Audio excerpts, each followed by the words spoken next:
गर्मी का मौसम था। मोहल्ले की गलियां धूप से चमक रही थी और पंखे भी जैसे थक हार कर बस औपचारिकता निभा रहे थे। मैं राजू अभी अभी 18 साल का हुआ था। 12वीं के एग्ज़ाम खत्म ही हुए थे और दिन भर का कोई खास काम नहीं था। कभी मोबाइल में वीडियो देखना तो कभी गली में दोस्तों के साथ क्रिकेट खेलना और ज़्यादातर समय खिड़की के पास बैठकर बाहर देखना था। हमारा घर मोहल्ले की सबसे आखिरी गली में था। ठीक सामने एक बड़ा सा मकान कई महीनों से खाली पड़ा था। लोग कहते थे कि शहर से बाहर रहने वाली किसी फैमिली का है। पर उस दिन सुबह सुबह हलचल सी हुई। 2-3 ट्रक सामान से भरे आए, लोग बक्से उतारने लगे और देखते ही देखते मोहल्ले में खबर फैल गई। सामने वाले घर में कोई नई फैमिली शिफ्ट हो रही है। मैं खिड़की से झांक कर देख रहा था। घर में सबसे पहले एक बुजुर्ग अंकल उतरे, फिर एक आंटी और फिर मैंने उसे देखा। वो शायद करीब 24-25 साल की होगी, गोरी सी, लंबे बाल और नीले रंग का सलवार कुर्ता पहने हुए। धूप उसके चेहरे पर पड़ रही थी और उसके गीले बाल कंधों पर चिपके थे, जैसे अभी अभी नहा कर आई हो। उस पल मुझे बस इतना समझ आया कि मोहल्ले में अब दिन थोड़े दिलचस्प होने वाले हैं। पता चला कि उसका नाम सोनिया है। मोहल्ले में कोई भाभी कह रहा था तो कोई दीदी, लेकिन मेरे लिए वो बस सामने वाली नई भाभी थी, जो ना जाने क्यों पहली नज़र में ही दिल में उतर गई थी। पहले कुछ दिन तो वो बस सामान सेट करने में लगी रही, लेकिन मैं रोज़ किसी न किसी बहाने खिड़की के पास रहता। कभी वो बालकनी में कपड़े सुखाने आती, कभी गली में पानी भरने। मुझे पता नहीं क्यों, पर उसकी चाल में, उसके मुस्कुराने में कुछ ऐसा था जो नज़रें खींच लेता था। एक दिन शाम को मैं गली में खड़ा था, हाथ में क्रिकेट का बैट था। वो सब्जी की टोकरी लेकर लौट रही थी। मेरे पास से गुजरी तो हल्की सी मुस्कान दी। हेलो, उसने धीमे से कहा। मेरे मुंह से बस जी भाभी निकला और मैं नज़रें झुका गया। उसकी वो मुस्कान पूरे दिन दिमाग में घूमती रही। धीरे धीरे मैंने नोटिस किया कि उसकी आदत थी खिड़की का पर्दा आधा खुला छोड़ने की, शायद हवा के लिए या शायद आदत से। और वहीं से शुरू हुआ वो सिलसिला। गर्मियों की दोपहर में जब मोहल्ला लगभग सो रहा होता, मैं खिड़की से चुपचाप झांकता। कभी वो बाल सुखा रही होती तो कभी आईने में मेकअप करती और कभी कभी कपड़े बदल रही होती। पहली बार जब मैंने उसे इस तरह देखा तो दिल की धड़कन तेज हो गई। वो पीठ मेरी तरफ किए खड़ी थी। हल्के गुलाबी रंग का कुर्ता उसके कंधे से सरक कर नीचे आ रहा था। बालों से पानी की बूंदें गिर रही थी और कमरे में हल्की रोशनी में उसकी गर्दन चमक रही थी। मैंने नज़रें हटाना चाही, पर हट नहीं पाई। कुछ दिन ऐसे ही बीते। मैं सोचता था वो शायद नोटिस नहीं कर रही, लेकिन अंदर से डर भी लगता था कि कहीं पकड़ा ना जाऊं। और फिर वो दिन आया जिसने सब बदल दिया। दोपहर का वक्त था।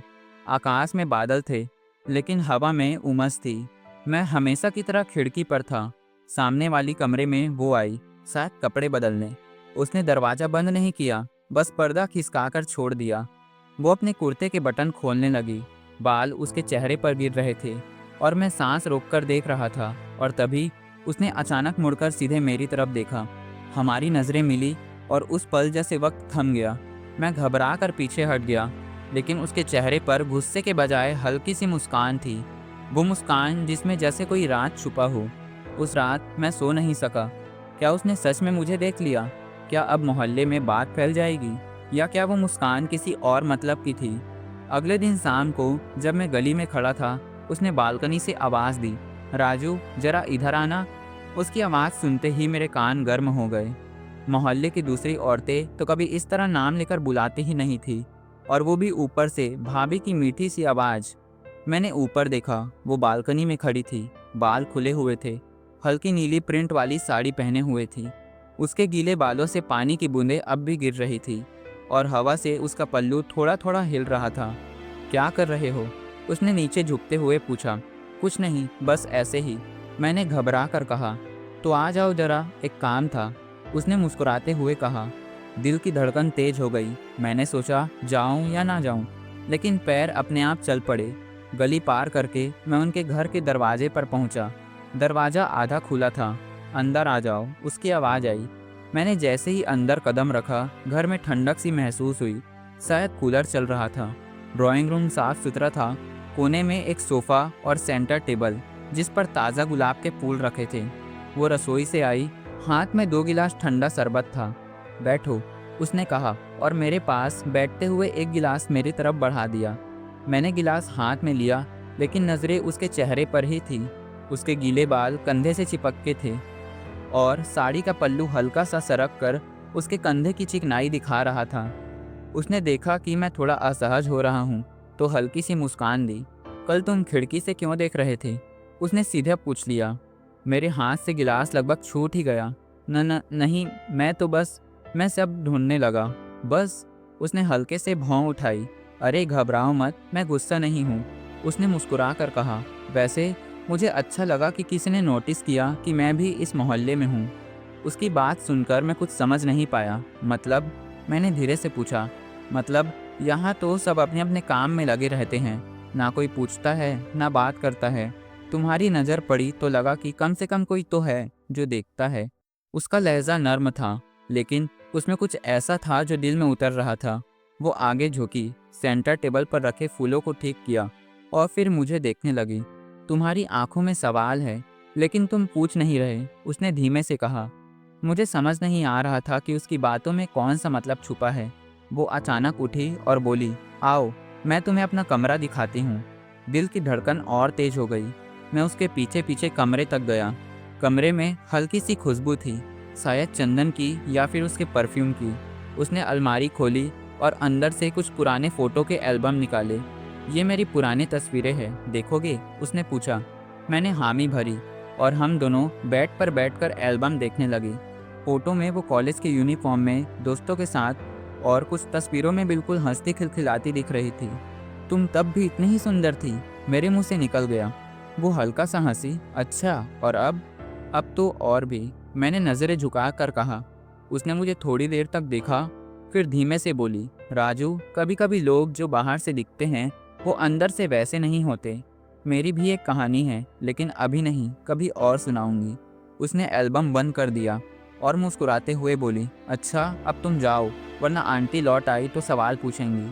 मैं घर लौट आया, लेकिन पूरे रास्ते बस यही सोचता रहा, उसने मुझे कमरे में क्यों बुलाया? तस्वीरें दिखाने के पीछे असली वजह क्या थी? और वो कहानी जो उसने अधूरी छोड़ दी? अगले कुछ दिन जैसे अजीब से गुजरने लगे। हर बार खिड़की खोलते ही नज़र अपने आप सामने वाले घर की तरफ चली जाती। कभी वो बालकनी में पौधों को पानी दे रही होती, तो कभी आंगन में बैठकर कपड़ों में बटन टाक रही होती। और हर बार जब हमारी नज़रें मिलती, वो हल्की सी मुस्कान ज़रूर देती। एक दिन सुबह सुबह मैं चाय पी रहा था। गली में हलचल थी, बच्चों का शोर था और सब्जी वाले की आवाज़ थी, टमाटर ले लो, भिंडी ले लो। अचानक देखा भाभी सड़क पार करके मेरी तरफ आ रही थी। हाथ में खाली पानी का डिब्बा था। राजू, तुम्हारे घर का हैंडपंप चल रहा है क्या? उन्होंने पूछा। हाँ, चल रहा है ना भाभी, मैंने कहा। तो थोड़ा पानी भर दोगे? हमारा तो खराब हो गया है, उन्होंने मुस्कुरा कर कहा। मैंने डिब्बा लिया और भरने लगा। वो बगल में खड़ी रुक रुक कर बात कर रही थी। पढ़ाई कैसी चल रही है? अभी तो एग्ज़ाम हो गए हैं, मैंने जवाब दिया। अच्छा, तो अब फ्री हो, मतलब मेरे पास कभी कभी आ सकते हो। उन्होंने बात ऐसे कैजुअली कही, लेकिन दिल में जैसे हल्की सी बिजली दौड़ गई। जब मैंने डिब्बा भर कर दिया तो उन्होंने हाथ लगाते हुए कहा, थैंक्स, और हाँ, कल शाम को फ्री होना, ज़रा आना, एक चीज़ दिखानी है। कल शाम, ये 3 शब्द दिमाग में गूंजते रहे। अगले दिन शाम होते ही मैं सज धज कर तैयार हो गया। बस यूँ समझ लो जैसे कोई डेट हो। उनके घर पहुँचा तो दरवाज़ा आधा खुला था। आ जाओ, उनकी आवाज़ अंदर से आई। अंदर जाते ही देखा वो हल्की हरी साड़ी में थी, बाल खुले थे और कमरे में कूलर की ठंडी हवा के साथ हल्की खुशबू फैल रही थी। आओ बैठो, उन्होंने सोफे की तरफ इशारा किया। मैं बैठा तो उन्होंने टेबल से एक छोटा सा बॉक्स निकाला। ये देखो, ये मेरी शादी से पहले का गिफ्ट है, तब से मेरे पास है, उन्होंने कहा और बॉक्स खोला। अंदर एक चांदी का छोटा सा पायल था। सुंदर है ना? उन्होंने पायल मेरी तरफ बढ़ाई। बहुत, मैंने कहा। तो पहनाओगे मुझे? उन्होंने बिना हिचक कहा। दिल की धड़कन बढ़ गई। मैंने बॉक्स से पायल निकाली और वो पैर आगे करके बैठ गई। उनके पाँव गोरे और नर्म थे, जैसे अभी अभी धुले हो। मैं नीचे झुककर पायल पहनाने लगा और इस दौरान मेरा हाथ हल्का सा उनके टखने से छू गया। उन्होंने कुछ नहीं कहा, बस मुस्कुरा कर मुझे देखती रही। अच्छा लग रहा है, उन्होंने कहा। मैंने सिर हिलाया, लेकिन बोल नहीं पाया। कुछ पल चुप्पी रही, फिर उन्होंने कहा, राजू, तुम सोच रहे होगे मैं तुम्हें बार बार क्यों बुलाती हूँ? मैंने हिचकिचाते हुए कहा, हाँ, थोड़ा। कभी कभी इंसान को अपनी बातें कहने के लिए कोई चाहिए होता है, और मुझे लगता है तुम सुन सकते हो। उन्होंने धीमे स्वर में कहा। मैंने देखा उनकी आंखों में जैसे कोई गहरा राज छुपा था। लेकिन उसी वक्त बाहर से अंकल की आवाज़ आई, सोनिया जरा यहाँ आना। वो उठी और बोली, अच्छा आज के लिए बस, लेकिन कहानी अभी बाकी है, सुननी है तो कल आना। अगले दिन सुबह से ही मन बेचैन था। भाभी ने कहा था कि कहानी अभी बाकी है और आज वो मुझे बताएंगी। पूरा दिन जैसे घड़ी की सुई रेंगते हुए चल रही थी। शाम होते होते मैं तैयार होकर उनके घर की तरफ निकल पड़ा।